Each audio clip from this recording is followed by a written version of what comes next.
Hello everyone, ಎಲ್ರಿಗೂ ನಮಸ್ಕಾರ. Welcome back to ಅಮ್ಮನ ಕೈ ರುಚಿ. ಸ್ನೇಹಿತರೆ, ಇವತ್ತಿನ ವಿಡಿಯೋದಲ್ಲಿ ತುಂಬ ಬೇಗ ತುಂಬ ಟೇಸ್ಟಿಯಾಗಿರುವಂತಹ ಸಾಂಬಾರು ಮಾಡೋದ್ರ ಬಗ್ಗೆ ತಿಳಿಸ್ಕೊಡ್ತಾ ಇದ್ದೀನಿ.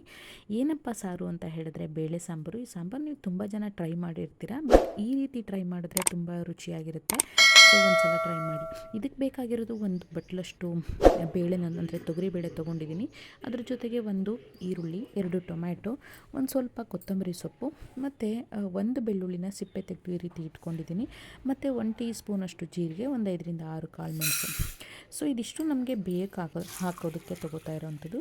ಒಂದು ಬಟ್ಲು ಏನು ತೊಗರಿಬೇಳೆನ ತೊಗೊಂಡಿದ್ವಿ ಅಲ್ವಾ, ತೊಗರಿಬೇಳೆನ ತೊಗೊಂಡು ನೀರಲ್ಲಿ ಹಾಕಿ ಕ್ಲೀನಾಗಿ ವಾಶ್ ಮಾಡ್ಕೊಬೇಕು. ವಾಶ್ ಮಾಡ್ಕೊಂಡಾದ್ಮೇಲೆ ಅದರೊಳಗಡೆ ಕಟ್ ಮಾಡಿದಂತಹ ಈರುಳ್ಳಿ, ಟೊಮ್ಯಾಟೊ, ಕೊತ್ತಂಬರಿ ಸೊಪ್ಪು, ಜೀರಿಗೆ, ಮೆಣಸು ಎಲ್ಲನೂ ಹಾಕಿಬಿಟ್ಟು ಒಂದು ಚಿಟಿಕೆಯಷ್ಟು ಅರಿಶಿನ ಪುಡಿ ಮತ್ತು ರುಚಿಗೆ ತಕ್ಕಷ್ಟು ಸ್ವಲ್ಪ ಉಪ್ಪು ಹಾಕಿಬಿಟ್ಟು ಬೇಯೋದಕ್ಕಾಗೋಷ್ಟು ಸ್ವಲ್ಪ ನೀರು ಹಾಕಿ, ಅಂದರೆ ಕಾಳುಗಳೆಲ್ಲ ಸ್ವಲ್ಪ ಮುಳುಗೋ ಥರ ನೀರು ಹಾಕಿಬಿಟ್ಟು ಕುಕ್ಕರ್ ಲಿಡ್ನ ಕ್ಲೋಸ್ ಮಾಡಿ ವಿಷಲ್ ಹಾಕಬೇಕು. ಅಟ್ಲೀಸ್ಟ್ ಒಂದು 4ರಿಂದ 5 ವಿಷಲ್ ಹೊಡೆಸ್ಕೊಂಡ್ರೆ ತುಂಬಾ ಚೆನ್ನಾಗಿ ಕಾಳುಗಳೆಲ್ಲ ಬೆಂದಿರುತ್ತೆ.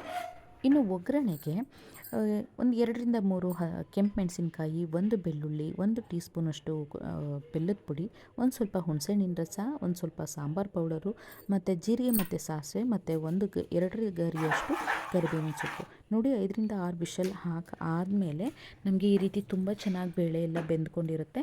ಸೊ ಈ ಬೆಂದ್ಕೊಂಡಿದ್ದ ಬೇಳೆನ ತುಂಬ ಚೆನ್ನಾಗಿ ನಾವು ಒಂದು ಸ್ವಲ್ಪ ಅದನ್ನೆಲ್ಲ ಹೊಂದಿಸ್ಕೊಂಡು ಎತ್ತಿಟ್ಕೊಬೇಕು. ಅದಾದಮೇಲೆ ಒಂದು ಫ್ರೈಯಿಂಗ್ ಪಾನ್ ತೊಗೊಂಡ್ಬಿಟ್ಟು ಅದಕ್ಕೆ ಸಾಸಿವೆ, ಜೀರಿಗೆ, ಕರಿಬೇವಿನ ಸೊಪ್ಪು, ಒಣಮೆಣಸಿನ್ಕಾಯಿ ಮತ್ತು ಬೆಳ್ಳುಳ್ಳಿ ಎಲ್ಲನ ಹಾಕ್ಕೊಂಡು ಫ್ರೈ ಮಾಡ್ಕೊಳ್ಬೇಕು.